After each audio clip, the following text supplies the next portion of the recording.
Jesús dijo: al que cree, todo le es posible. Si puedes creer, todo es posible. Si puedes creer, si puedes creer. Un momento de reflexión con el pastor Francisco Tres Palacios Noriega.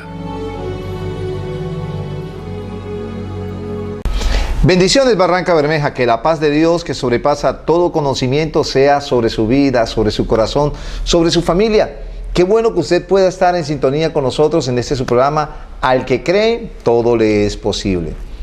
Recuerde que usted no es producto de una casualidad, usted no es el olvido o las malas cuentas de su mami o de su papi, o el olvido de un preservativo. Usted nació porque Dios lo trajo con su perfecta voluntad. Eso dice Juan capítulo 1, versículo 12 y versículo 13.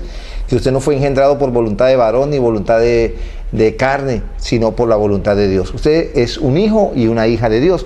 Hoy quiero hablar de un tema acerca de la oración de fe y acerca de los milagros. Porque primero tendríamos que definir qué es oración. La palabra oración normalmente la hemos definido como orar, hablar con Dios, decimos. Pero desafortunadamente nunca hablamos con Dios. Normalmente no lo hacemos. Siempre lo que hacemos es rezar, repetir o hacemos un monólogo. Llegamos ante Dios y nos presentamos como un sindicato con el pliego de peticiones. Dios, yo quiero esto, pero pocas veces nos detenemos a que Dios nos hable. Pocas veces prestamos atención a lo que Dios nos dice. Pastor, pero yo no he escuchado que Dios me hable. Claro, Dios te habla a través de su palabra, a través de una enseñanza por un predicador, a través de un cantante, a través de una adoración. Dios ministra nuestro corazón, pero no nos tomamos el tiempo para escuchar lo que Él tiene para nosotros. Ahora, la oración debe ser un deleite llegar ante Dios. Muchos hemos tenido un concepto contrario de oración. ¿Por qué? Porque cuando usted cometía un error o cuando usted pecaba, usted iba ante el sacerdote y acostumbraba a decir: acúsame, Padre, porque he cometido esto y esto. ¿Y qué decía el ministro? Ve y haz esto: 5 Ave María, 3 Padre Nuestro. Y siempre se veía la oración o el rezo como algo penitencial. Hoy en día hemos cambiado quizás de religión, hemos tenido un cambio de denominación, pero no de nuestra relación con Dios. Entonces, la oración debe ser una plena satisfacción en nuestra comunión con Dios. Entonces, la oración es la fuente de poder, es la manera como nosotros podemos entrar al trono de la gracia para hallar el oportuno socorro. Eso dice la Escritura. Cómo usted puede entrar a la presencia de Dios sin peso de culpa. Porque cuando usted tiene sentimiento de culpa, cuando usted tiene lo que llamamos nosotros la conciencia, cuando usted no ha pedido perdón por sus pecados, entonces usted siente o cree que Dios no le va a escuchar. Pero cada vez que usted clama, dice la Biblia, claman los justos y Dios le escucha. Él imparte de su misericordia y de su gracia sobre nuestras vidas.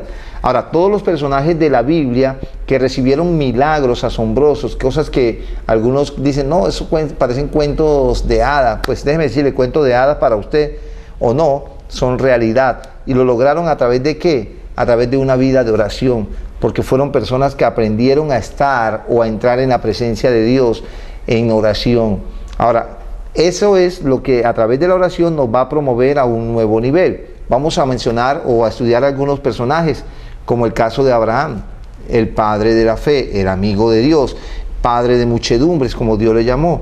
Usted encuentra en Génesis capítulo 15, versículo 2, cuando él empieza a hablar con Dios, encontramos que Abraham empieza a decirle: pero es que yo no tengo hijos, ¿acaso mi herencia o acaso mis posesiones la va a poseer sencillamente un hombre que es esclavo, el Damaseno? Eliezer, el Damaseno, va a recibir toda mi herencia. No es justo que su hijo la reciba porque yo no tengo prole.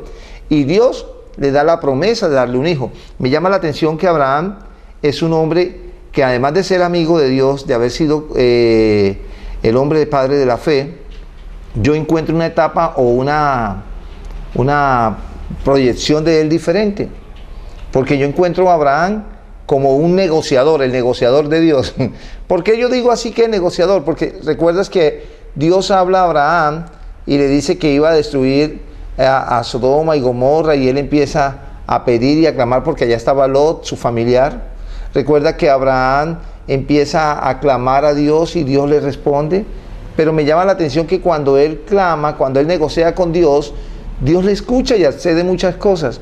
Pero ¿por qué o en qué momento Abraham se durmió cuando Dios le dice que su pueblo, que sus hijos estarían cautivos por 400 años en Egipto. ¿Por qué Abraham no negoció allí? ¿Por qué Abraham no clamó por su pueblo? Pero ese no es el énfasis de esta enseñanza. A lo que yo quiero ir es que el deseo de Abraham era tener un hijo. Lo negoció con su Padre Celestial y su Padre se lo concedió. Él tenía la promesa, adquirió una promesa, Dios le dijo que le daría un hijo y que él tendría, lo sacó fuera de la tienda y le dijo, mira las estrellas, si tú puedes contarla, alguien podrá contar tu descendencia. Y así como la arena, si alguien pudiese contabilizarlo, podrá contabilizar tu descendencia. Pero siempre la parte humana nuestra tiende a dudar. La Biblia dice que el que duda no crea que cosa alguna recibirá. Abraham viene y se encuentra en una etapa donde su esposa se ve ya cansada, donde ve lejos la respuesta. No sé cuánto tiempo tú has estado esperando una respuesta, cuánto tiempo tú has estado anhelando por ver algo y no lo ves. Entonces esta mujer le dice, Sara le dice a Abraham, Abraham, Dios dijo que nos iba a dar un hijo, pero bueno, aquí tengo mi sirvienta Agar, ven, acuéstate con ella y el hijo de ella va a ser hijo mío porque ella es mi esclava. Y el Abraham se dio de sacrificado y se acostó con Agar y ahí nació Isaac. Usted conoce esta historia. No trates de hacerlo a tu manera, porque cuando nosotros hacemos las cosas a nuestra manera, esto va a ocasionar problemas. Mira que hasta el día de hoy, la descendencia de Isaac con la de Ismael se convirtieron en enemigos, y son enemigos aférrimos, lo que ha ocasionado en el Medio Oriente las guerras santas, entre comillas, que de santas no tienen nada. Ahora, cuando yo miro esto, puedo analizar que el Señor le dice, y haré de ti una nación grande y te bendeciré. Me gusta mucho este versículo de Génesis 12:2. Te bendeciré y engrandeceré tu nombre y serás bendición. ¿Sabe? A muchos se les ha olvidado o muchos no han entendido para qué Dios los bendice. Muchos son bendecidos y creen que esa bendición es para humillar o para retratar o para despojar a otras personas o hacerse sentir más que otros. Pero Dios dice, te bendeciré para que seas bendición. Si Dios te bendice es para que tú seas bendición, no para que tú te encierres en ti mismo y te creas lo último. Hay un versículo que tienes que apropiarte también, que debe ser parte fundamental de tu vida y de mi vida. Dice el Señor, bendeciré a los que te bendigan y a los que te maldigan, maldeciré. Así que si alguien te bendice, Dios lo va a bendecir. Pero si alguien te maldice, ahora maldecir no es solamente decir maldito seas o maldito sea fulanito, no. Mire la palabra maldecir. Cuando alguien habla mal de ti, Dios se encarga de maldecir a esa persona. Eso es un versículo que usted me dirá, pastor, pero eso era para Abraham. Ah, no, en Gálatas y en Colosenses habla y dice, si vosotros sois hijos de Dios, entonces sois hijos de vuestro padre Abraham. Y si sois hijos de vuestro padre Abraham, entonces las promesas de Abraham son para vosotros. Y yo me apropio de eso y me aferro de eso. Y ese es uno de los versículos, creo que para mí el versículo insignia en mi vida es este. Cuando Dios dice, Pacho, voy a bendecir a los que te bendigan, pero si alguien te maldice, yo lo voy a maldecir. Oye, ¿por qué peleas? No pelees, no te defiendes. No te defiendas. Deje que Dios defienda tu causa, que Dios pelee por ti, porque Él va a hacer las cosas bien. Ahora, en Salmo capítulo 34, versículo 17 dice, claman los justos y Jehová los oye y los libra de su angustia. Cuando Abraham oró, presentó los deseos de su corazón. Y el Señor dice en Salmo 37:4, deleítate a sí mismo en Jehová y Él concederá los deseos de tu corazón. No mire las circunstancias, manténgase atento a la palabra de Dios. Quizás algunos pensarán, pero es que yo ya no puedo. La Biblia dice que Abraham creyó esperanza contra esperanza. Fíjese en eso. ¿Por qué? Porque aunque su cuerpo ya estaba casi muerto, y no estaba hablando de que por 100 años ya era viejo y que estaba muerto, no, porque si usted recuerda que ya había vivido un hombre como Matusalén 969 años, este hombre relativamente era un sardino comparado con la edad que Matusalén había vivido. Entonces, pero físicamente ya él tenía dos problemas. Uno, su esposa era estéril. Segundo, era vieja y ya no menstruaba, y si no menstruaba, obviamente no ovulaba. 4 problemas en serie. Ahora, el ser ya el viejo y que su cuerpo estaba casi muerto, era que como hombre ya él no funcionaba. Ya no había más nada que hacer humanamente. Pero él creyó esperanza contra esperanza y dijo, Dios, yo creo que lo que tú dices. Ahora, yo le he venido a decir a usted, no importa cuáles de las 4 circunstancias que vivió Abraham usted esté viviendo. Quizás la esterilidad en el área financiera, en el área espiritual. Quizás hayan tenido problemas de que lo que es costumbre para el hombre, que lo que es común, tú no veas resultado. Pero hoy he venido a decirte como hombre de Dios, como profeta de Dios, hay una respuesta de Dios para tu vida y tienes que tomar y apoderarte de esa palabra, porque la palabra de Dios es viva y eficaz y más cortante que toda espada de doble filo. Ahora, no mire entonces las circunstancias, diga conmigo, las circunstancias no determinan quién yo soy.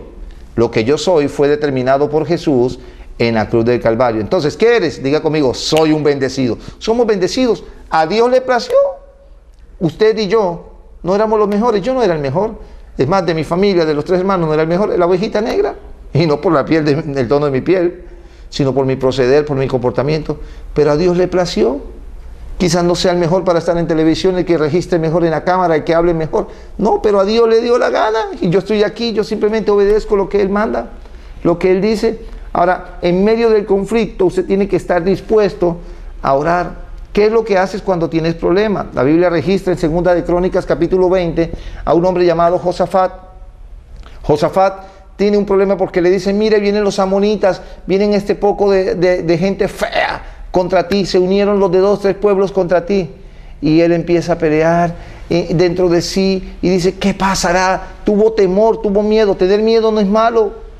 Malo es cómo nosotros realizamos nuestros proyectos o cómo reaccionamos ante la presión. Diga conmigo, tomar una determinación bajo presión me puede llevar a una equivocación. Pero Josafat hizo algo precioso. Tú leerás en casa todo el capítulo de 2 de Crónicas 20, cuando él se tira en tierra y clama. Y dice, clamó a Jehová, y Jehová lo escuchó. Jehová le dio estrategias. Cuando él clama a Jehová, él también acude a los levitas, a los sacerdotes. Cuando tú tienes problemas, ¿a quién vas? Mucha gente concurre a una cantina. Muchas personas llaman a fulanito o a sultanito, gente que quizás no están en un nivel espiritual para ayudarte. Pero si tú quieres algo de Dios, si tú quieres tener una comunión con Dios, búscate a alguien que represente a Dios. Y Josafat va ante esta persona y el espíritu de Jehová, el espíritu de la profecía vino sobre el sacerdote y le dice, oíd Israel completa, oíd Judá, no es vuestra la guerra sino de Dios. Es lo que usted tiene que entender. La pelea no es tuya, la pelea es de Dios. Quien se levantó contra ti, quien te hizo la guerra, es una persona que fue utilizada por el diablo. Tu guerra no es contra tu esposo, no es contra tu esposa, no es contra tu vecino. Tu guerra es contra Satanás, porque no desconocemos las artimañas de vuestro adversario el diablo, dice el Señor, dice en su palabra. Usted tiene que ser sabedor de las cosas que Dios nos ha hablado. Ahora, en el versículo 20 de este 2 de Crónicas, dice, creed en Dios. Ya viene este hombre y declara, creed en Dios y estaréis seguros, pero creed a mis profetas y seréis prosperados. ¿Cuánto nos cuesta creerle a los profetas? A veces hemos buscado a los profetas como buscar al brujo de turno para que me diga una palabra, profeta, ¿qué ve en mí? ¿Qué ve en mí? No, esta profecía no funciona así. Pero cuando te habla algo de direccionamiento, cuando te habla algo de corrección, nos cuesta la sujeción. Diga conmigo, en la obediencia y en la sujeción hay gran bendición. Y él dice, creed en Dios y estaréis seguros, pero creed a mis profetas y seréis prosperados.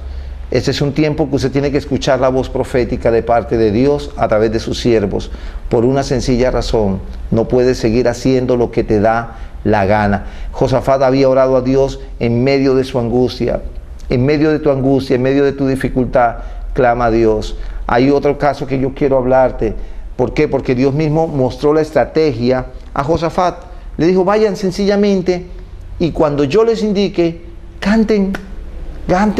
Ahora, usted diría, viene un ejército grande a pelear, viene una emboscada contra ellos, de un monte, el de Seir, el monte de acá, 3 montes que venían contra ellos, la gente tenía emboscada, y lo único que se le ocurre a Josafat decir es, vamos a cantar.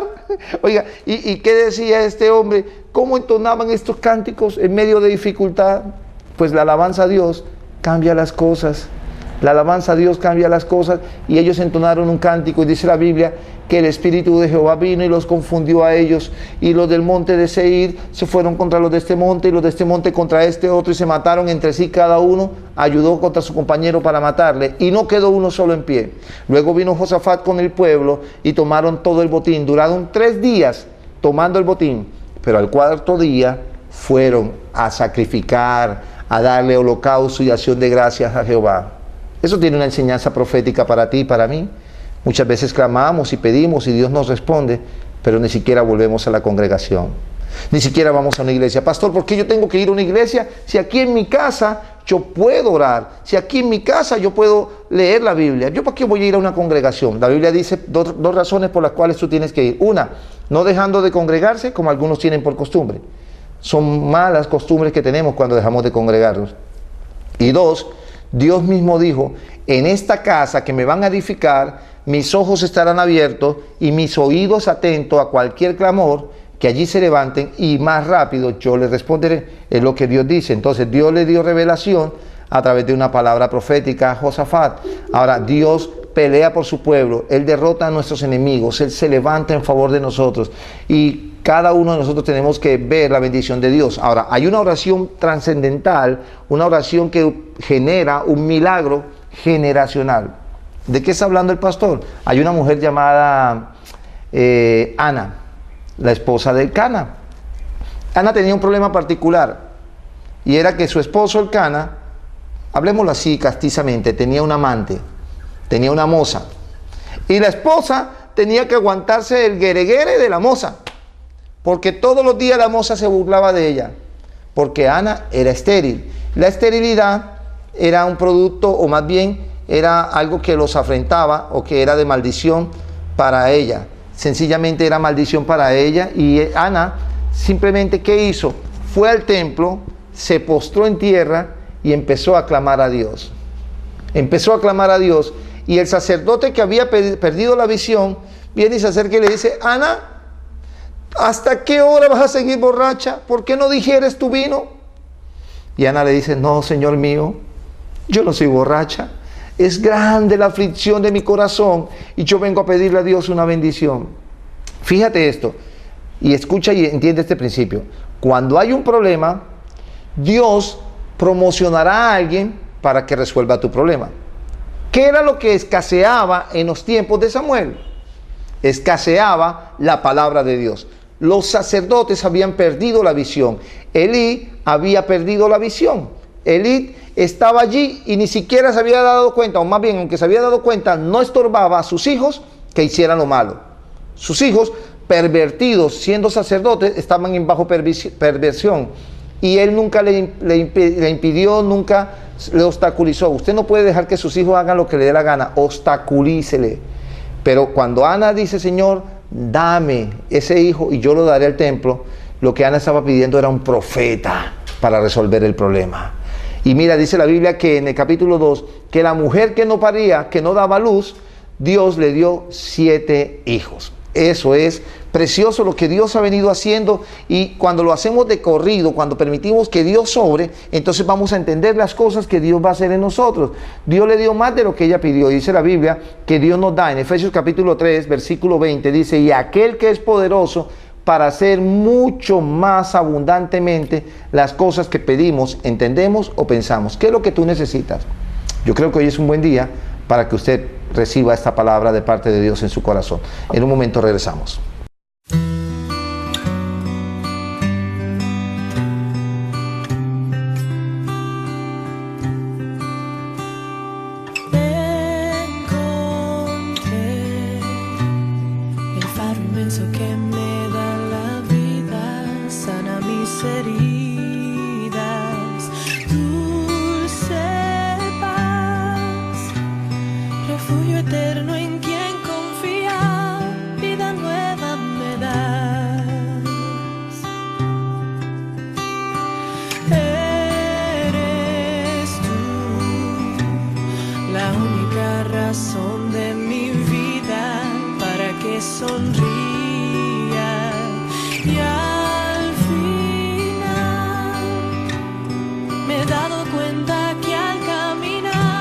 Tu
El tercer personaje del cual quiero hablarles en este día es de un hombre llamado Job, cuya vida la gente piensa que fue toda una vida de penurias. Pues yo quiero decirle que la crisis que Job atravesó tan solo fueron 9 meses.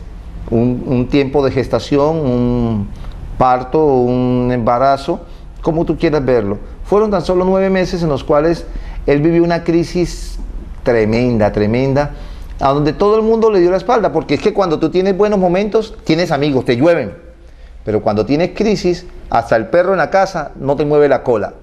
Todo el mundo te da la espalda. Pero me gusta lo que dice el capítulo 42, versículo 10 de Job. Dice que cuando Job hubo orado por sus amigos, esos amigos yo lo pondría entre comillas, porque amigo no es aquel que te da la espalda, amigo no es aquel que te censura y te critica, aquel que te dice por qué fallaste, sino aquel que te da la mano y te dice vamos. Amigo no es aquel que te hace reír con mentiras, sino aquel que te hace llorar con verdades, pero que te ama y está allí en todo momento. Pero todo el mundo se abrió, hasta su esposa le dijo maldice a Dios y muere. Y lo tremendo de este caso es que este hombre Job tenía una percepción que él creía que Dios era el que lo había arruinado, que él creía, porque él dijo Jehová dio, Jehová quitó, y Jehová no era el que lo había quitado. Bendito sea el nombre de Dios. Pero versículo más adelante Job dice, yo hablaba y decía lo que no entendía, mas ahora mis ojos te ven. Entendió quién era Dios realmente para él. Ahora, cuando Job fue restablecido, tú vas al versículo 11 y me llama la atención y con esto termino. Dice, y vinieron a él todos sus hermanos y todas sus hermanas. Ahí sí apareció familia, oiga. Cuando ya Dios le había restablecido al doble y más de lo que tenía, a tal punto que sus hijas fueron las mujeres más hermosas que hubo sobre la faz de la tierra hasta el día de hoy. Le hizo riquísimo en gran manera, dice la Escritura, y desaparecieron sus hermanas y todos los que antes había conocido y comieron con él. Ahí sí vinieron a comer con él pan en su casa y se condolían de él y lo consolaron. Job, te entendemos, ¿para qué no entendemos? Y me saca de quicio leer lo siguiente, dice, y le consolaron de todo el mal que Jehová había traído sobre él, y cada uno le dio una pieza de dinero y un anillo de oro. ¿Para qué le traían presentes ahora? ¿Por qué no vinieron cuando estaba en el momento difícil? Pues yo quiero decirte que aunque tu familia te haya abandonado, que aunque tus amigos te hayan dejado, dice la Biblia, que aunque padre y madre nos dejare, con todo Jehová nos recogerá. Él nunca nos ha abandonado ni nos abandonará. Así que la oración es la que nos lleva a un nuevo nivel. Yo quiero orar por ti, yo quiero bendecirte, yo quiero declarar una palabra de bendición, sabiendo y entendiendo que en Cristo todo lo podemos. Cierra tus ojos. Padre, yo te doy gracias. Eterno Dios, yo te pido que tu bendición sea sobre cada uno de mis hermanos que están en sintonía. Bendíceles de una manera sobrenatural y que el ángel tuyo acampe alrededor de ellos y los defiendas. En Cristo Jesús, amén y amén. Quiero invitarle para que usted me llame. Mis celulares son 315-8684, 184 o 312-552-7843. Repito, 312-552-7843 o 315-8684, 184. Quiero orar por usted y personalmente conocerle. Que Dios les bendiga. ¿Y cómo quedamos en el día de hoy? Bendecidos por el Señor. La paz de Jehová sea sobre sus vidas. Amén. Jesús dijo, al que cree, todo le es posible. Si puedes creer, todo es posible. Si puedes creer, si puedes creer. Un momento de reflexión con el pastor Francisco Tres Palacios Noriega.